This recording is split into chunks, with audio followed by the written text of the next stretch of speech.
Hello, hi guys! Magandang hapon sa inyo lahat guys. This is Chin from Asagari Channel, a faith healer o Zamata reader. So ngayong hapon, natatagan natin na nagsabihin sa inyo ating mga gabay.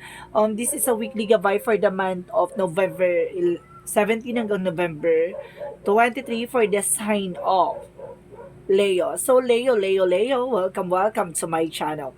Ano kayang messages, advices, at spirit guides ang ating masasaga for today's video? Kanina naman kayang energy at kaganapan sa buhay ng mga Leo signs ang ating mga hagilap. So guys, this reading is a journey din lamang, hindi lahat makaka-resonate. Kunin lamang po ang makaka-relate sa inyo. And comment down below kung kaninong energy ang ating nasagap. And of course, don't forget to like and subscribe my channel. And hit notification bell for more videos update. And of course, maraming salamat po sa mga walang sawang pagsuporta sa aking channel. Lalong-lalo na hindi nag-escape ng ads. Naway pagpalain po kayo ng Diyos at may kapal, siksik, tigdig, nag-uumapaw, na biyaya nga man ang balik sa inyo. So guys, kumapit ka dahil ito namin sayo ng ating mga gabay. Angel Spirit Messages given information for the sign of Leo. So ano ang pinaka-messages, advices for you ng ating mga gabay? For the Leo sign. So there's a page of one. So there's a good news, no? May magandang balita daw dito. May mga bagay na makukuha ka, like inspirations and ideas, discoveries, limitless or something na potential for free spirits. And of course, news, messages, and informations, no? Excitement, and of course, freedom. And because there's an information by the King of Swords. So there's an information na maging wise ka, no? Sa lahat ng malalaman mo at sa lahat ng makukuha mo information dito at balita, no? Kailangan maging wise. Kailangan head over heart ka, ha? Kailangan maging discipline, and of course, kailangan matalino ka dito. And because there's a Four of Cups. So, there's a reevaluation. No? May mga bagay na kailangan mo pag-isipan at kailangan mo mag-meditate or something na kailangan mong i-visualize, no? Para malaman mong kasagutan sa lahat ng katanungan mo bago ka mag-take ng action. Because there's a Six of Cups. So, there's a person, past person coming back, or some of you guys, there's a familiarity or something, memories, reminiscence sa childhood memories and something innocent. And of course, there's a Six of Pentacles. There's a harvest time where kumbaga ito na this is the moment na kumbaga there's a give and take, no? Kumbaga magtutuloy-tuloy na about sa finances for you. So let's see what is additional messages. And because there's a Three of Wands. So waiting for a result or waiting for a ship, no? May mga bagay na inaantay ka. May mga bagay na kailangan mo antayin, preparation or something in progress, na kumbaga this is the moment na makukuha mo na yung mga bagay na yan. At magtutuloy-tuloy na, no? And there's a trouble, no? There's a trouble. And kasi sinasabi dito, there's a Ace of Cups, there's a good news, and of course, there's a messages by love, no? There's a love, compassions, creativity, and of course, new feelings, spirituality, intuitions, proposal, and marriage, no? May bagong pag-ibig. So, let's see what is the King of Swords. So, there's a Five of Swords. So, there's a self-sabotage or something na kailangan mo maging maingat. There's a conflict. At kailangan, itong conflict na to, kailangan wise ka dito, no? Kailangan para hindi siya magre-reflect sa'yo. So, let's see what is the Four of Cups. And of course, there's Queen of Cups. There's an healing, no? There's an healing that calls emotionally unstable. So, there's an information na kumbaga, itong tao na to, yung kumbaga, kailangan maging secure about sa love mo, no? Kumbaga, kailangan yung caring, no? Yung pag-aalaga. Kailangan talagang alam mong marunong siya humawak ng kung ano man yung mga bagay na hawak niya, ganon. Kailangan evaluate or i-analyze. It's either about sa business or sa kung ano man niya. May mga bagay na dapat mong kunin. Tapos kailangan marunong siyang humawak or something, mag-alaga ng kung ano man yan.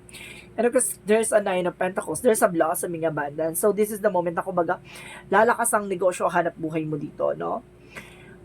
Mukhang magkakaroon ka ng financial windfall. And of course, kung magkakaroon ka ng financial stability and control. And because there's a Ten of Wands, there's a lot of burden, no? Maraming mga bagay na pinagdaanan ka, responsibility ban, and hard work, pero don't you worry, kasi kumbaga magkakaroon ka na ng balance, no? There's a give and take na hindi na katulad dati na lahat na lang sa'yo. So, let's see what is the Three of Wands. Well, let's see what is the Three of Wands. So, let's see what is the Three of Wands. So, there's a Three of Swords in reverse. So, there's a recovery. Na makaka-recover ka na. At yung mga bagay na inantay mo, kumbaga, this is the moment na darating na, no? Because there's a negativity self-talk, no? Yung sinasabi na kailangan, yung mga negative thoughts and negative traits mo, kumbaga kailangan i-release yan.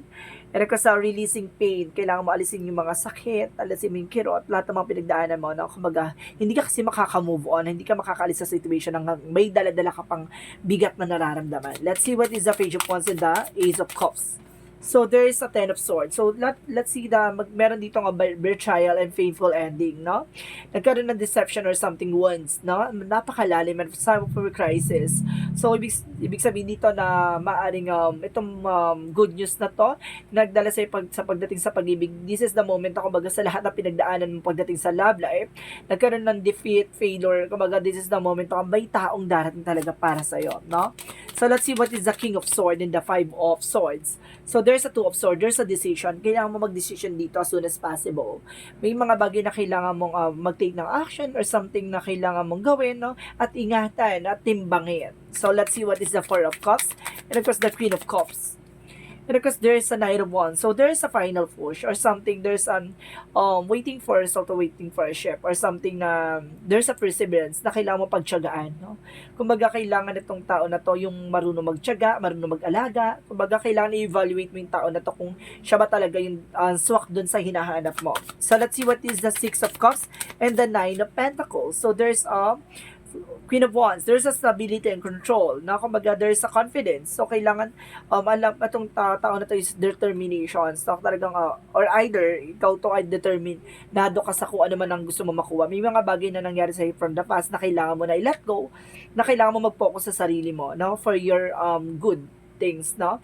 Na mangyayari pa sa buhay mo. Kailangan na let go mo yung mga negativities and of course toxic relationship and toxicities na nangyari sa'yo from the past. So, let's see what is the Six of Pentacles and the Ten of Wands. So, there's a Page of Wands. There's a good news and new ideas and a manifestation, no? May mga bagay na ma-manifest ka dito. Kumbaga, sa dami mong pinagdaanan na, kumbaga, failure, responsibilities, kumbaga burden, kumbaga itong opportunity na to papasok sa'yo is para ma-develop yung skills mo. So, let's see what is the Three of Wands and the Three of Swords in reverse. So, there's a Nine of Cups. So, there's a wish fulfillment. May mga bagay na matutupad na, no, sa pag-aantay mo at pagtsatsaga mo. Ito na yung nilaga na inaasam-asam mo. So, let's see what is the outcome. So, there's a King of Wands. So, there's a natural leader. So, ibig sabihin ng natural leader dito, kailangan kontrolado, kailangan marunong mamuno, kailangan na, kumbaga, kayang-kaya niya yung mga bagay na panghawakan na kayang-kaya niyang amuhin or something, kayang-kaya niya mapasunod yung mga tao sa paligid niya. Ganun ka, no? Kumbaga, may ganung abilities ka. At the same time, there's the Five of Pentacles na kailangan maging secure ka about sa finances kasi some of you nagkakaroon ka ng financial loss or something na isolations and worries pagdating sa finances kasi may mga bagay na naging padalos-dalos ka sa paggastos. Tendency ko ba, either baka naging padalos-dalos ka sa pangungutang. At ngayon, kumaga, hindi mo na control yung eksena. Kaya kailangan maging aware ka.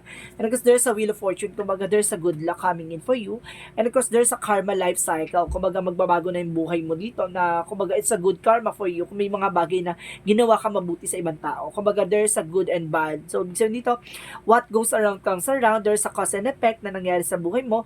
At, kumaga, nangyari din sa buhay ng ibang tao na kagagawan mo, kumbaga, yung, kumbaga, kung naging maganda ang resulta ng ginawa mo sa ibang tao, magiging maganda rin ang resulta na mangyayari sa'yo. Kumbaga, there's a universal law of karma. Kumbaga, may mga bagay na ibabalik sa'yo ni God, yung mga bagay na para sa'yo. So, ibig sabihin dito, kumbaga, may mga bagay na pinilit kang ibaba o i-down, ipilit kang iaangat ni ating Panginoon. No? Kumbaga, pilitin man nilang ibaba yung pagkatao mo, iaangat ka ni God. Gano'n. Kumbaga, there's a will. Iikot ang kapalaran at gulong ang palad. So, let's see what is additional outcome. Give me more. So, there's a Nine of Cups. There's an offer. Now, this is a proposal or email or something na messages or there's an offer for love or something romance or something offer for finances or proposal. Or there's kumbaga, pagdating sa trabaho, no, baka magkaroon ka ng recognition or something na promotions na gano'n. So, let's see what is additional messages for Yin and Yang Oracle card.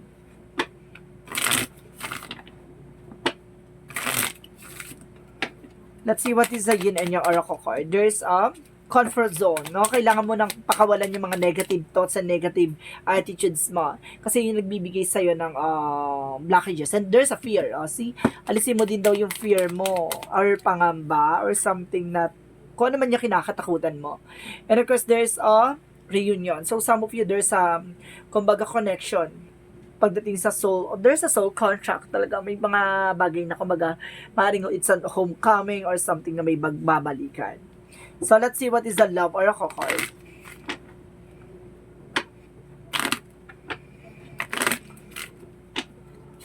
Let's see what is the love oracle card. There's a phoenix. So, there's a new peace and rising from the ashes. Na pagkatapos durugin, no? Tapos biglang pagbangon, di ba, bangon ako, durugin kita. Ganon. Diba? Magbangon. And of course, there's a girl with the snake. May ahas talaga. Merong dito nagkaroon ng betrayal at nagkaroon ng ahas. So, kaya mag-i-aware ka. And of course, there's a girl with the talk. Now, there's a lot of gossip. Na pinagchichismisan ka behind your back. So, this is the moment na kumbaga pinababa ka nila, tapos biglang pagbangon, diba? The more na binababa ka, umaangat ka. Hayaan mo na sila. Pag ganun, diba? Hayaan mo sila, deadlock sa'yo. So, let's see what is the magical fairy messages. Magical fairy messages, there's an express your individuality. So, sinasabi dito, guys, na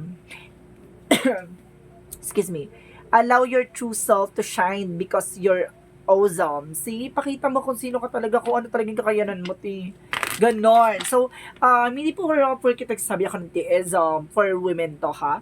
This is the no gender preference to, pangkalahatan to, ha. Para pwede sa babae, sa lalaki, so ano man to. So, may, yung expression kung lang yun, yung expression po siya, ha.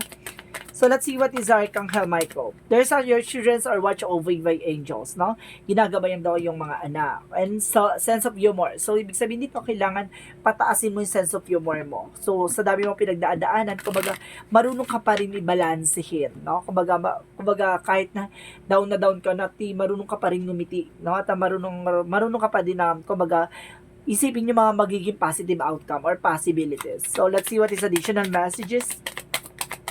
There's a success, no? Magtatagumpay ka daw dito. And of course, there's a guilt.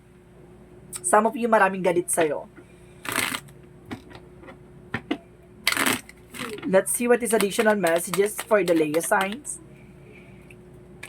There's a love. And of course, there's a grounding and shielding. Protection mo yung sarili mo. And of course, there's a psychic abilities. Or some of you, there's a intuitions. May kakayanan ka, no? Na, kumbaga, meron kang insights. So, let's see what is the Moonology. Kailangan mo daw pangalagaan ang protection ng yung sarili mo and even your family. Diba? And of course, with your husband. Kailangan pangalagaan mo yan kasi there's a betrayal. And of course, there's a third party mamaya. Diba? Girl with the snake, baka ahasin tong person mo. Kailangan, akin lang ang asawa ko. Ganun. And of course, there's a nothing welcome this situation. Walang mangyayari, kumbaga, nothing welcome this situation. Walang mangyayari sa situation kung hindi ka magtitake ng action. And of course, there's a look at the bigger picture. Tingnan mo yung mga magiging maganda kay hinatnan, a bigger picture of yourself or something, possibilities, no? Let's see what is the energy. Let's see what is the energy. Okay, there's a healer of the ages. So, ibig sabihin dito, pagagalingin ka raw ni God sa lahat ng uri ng karamdaman, in all aspects and all factors, no? And of course, the victory is yours, no? And of course, there's a financial constraint. So, may mga pinagdadaanan ka sa finances, so suddenly, maaaring, kumbaga, masolusyonan na yan. And of course, there's a victory is yours. So, let's see what is the chakra. What is the chakra? Bittersweet, diba? Sa lahat ng pait na pinagdaanan mo, may tamis ng tagumpay. And there's a vanity. Iwasan mo lang to yung mga walang kabuluhang bagay, no? Yung pag-order ng kung ano, yung pagbibili ng kung ano, yung mga bagay na, kumbaga, hindi, wala pa sa ano mo, plano or wala sa ano mo, no? Kumbaga, kailangan mag-invest ka ng talagang may benefits, no? Sa sarili mo, even your family. Alam mo, mag-grow siya. And because there's a completion, ay, kumbaga, gawin mo to hanggat hindi pa huli ang lahat. So, let's see what is additional messages. Additional messages. There's a writing. So, ibig sabihin dito, ikaw yung magsusulat ng sarili mong buhay, o ikaw yung magtatakda, or ikaw yung magiging, ikaw yung magdidikta ng buhay mo. So, galingan mo, no? And because there's a crystal. So, some of you baka makatulong daw ang yung crystal for your healing. Like an amethyst, or some of you, ang amethyst for healing. And of course, ang ating tiger eyes for boost for your confidence. And of course, meron din tayong may mga gemstone pa. And of course, there's our rose quartz for relationship. Yung ganon. Ano pa ba? Yun lang. May mga gemstone tayo, may mga citrine, mga ganon. So let's see what is additional messages. And of course, there's an earth. Learning how to be human. So, ibig sabihin dito, dapat natututunan mo na yung maging, kumbaga, yung magiging tao, diba? Yung kumbaga, may mga flaws or something magkakamali tayo or may mga bagay na kailangan natin tanggapin na hindi lahat ay sang-ayon sa atin. And of course, there's the courageous pioneer. Unique nature, let yourself be seen. Hayaan mo yung sarili mo yung makatuklas, yung sarili mo yung makaalam na kung ano yung mga bagay na kailangan mo matutunan. No, and of course, there's Star Brothers, loyalty and safety trust. No, magtiwala ka. There's a protection. So, pinagabayan at pinaproteksyonan ka ng ating mga gabay. So, let's see what is the Romance Angels. Okay, there's a past life relationship. Talagang there's a past person, no? No, there's a past person talaga na magmamahal sa'yo dito, o nagmamahal sa'yo, no? And of course, there's some go back, and of course, see, kumbaga there's kumbaga, meron ditong comeback. There's a comeback moment. And of course, sinasabi dito, call upon Archangel Raphael for help. So, kailangan mo na tulong ni Archangel Raphael. Siguro marami kang ex, no? May mga tao ka sigurong ex na gusto balikan. Ganon. So, let's see what is the Jesus loving quotes. So, give and shall be given to you. Ipagkaloob mo, ibigay mo, no? Surrender mo at ipagkakaloob sa iyo mga bagay na para sa iyo, no? Let's see what is the angel's answer. This is the angel's answer, guys. No, pwede kayong magtanong gamit sa isip nyo, no? Mag-isip kayo kung ano yung magiging tanong nyo. So, nandito yung kasagutan sa lahat ng katanungan. So, magbibilang ako ng 3, kailangan nakapag-isip na kayo na magiging question nyo, no? Okay. 1,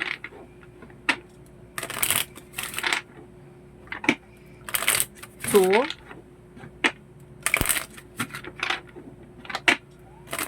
3. So, nakapag-isip na kayo guys ha. Umpisahan na natin.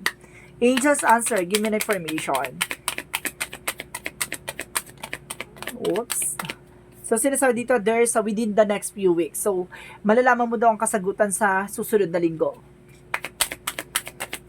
And of course, there's a look for a sign. So, there's a signs. No? Baka may naantay kang balita, no? Baka sa susunod na linggo mo na siya makukuha or something, baka may naantay kang email or messages, baka next week na. Or alis, no? Baka gusto mo umalis or something. There's a look for a sign. May sign to. There's a signs and synchronicities by angel's number, sa panaginip mo, sa daydream mo. There's a signs na ihatid sa'yo ng ating angel spirit. There's an angel's number. So, let's see what is the angel's number for you. Let's see what is the angel's number. So, there's an 18. I am the kind-hearted. So, sinasabi dito, you are both open-minded and open-hearted, and your ambition is to live this world better than you found it. Ensure that your goals are aligned with the collective needs and with the higher good of all. See, kumbaga, gusto mo yung, kumbaga, magkakaroon ka ng better version of yourself. Gano'n. Kumbaga, mas, yung parang gusto mo yung ikabubuti mo, no? At ikabubuti ng lahat. So, nagkakaroon ka ng ganong eksena, nagkakaroon ka ng mga ideas and information na gusto mong mas maging better ka pa at maging, kumbaga, maging marami ka pa matuklasan at malaman. So, let's see what is the messages of life. Let's see what is the messages of life. Unity. So let's see. Today, I bring my attention into the present moment where I become one with my inner light.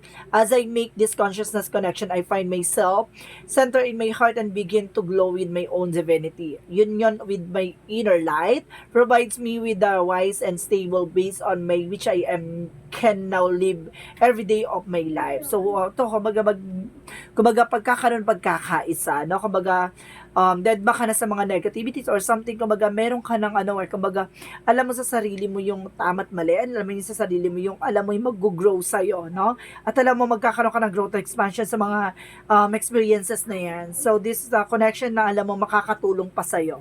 So this is a weekly gabay for the month of November 17 hanggang November 23 for the sign of Leo. So Leo, maraming salamat for your wonderful reading.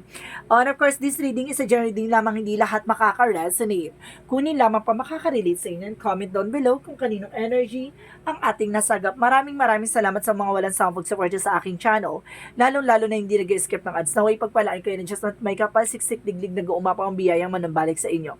Maraming salamat and see you in the next video. Bye-bye and babush!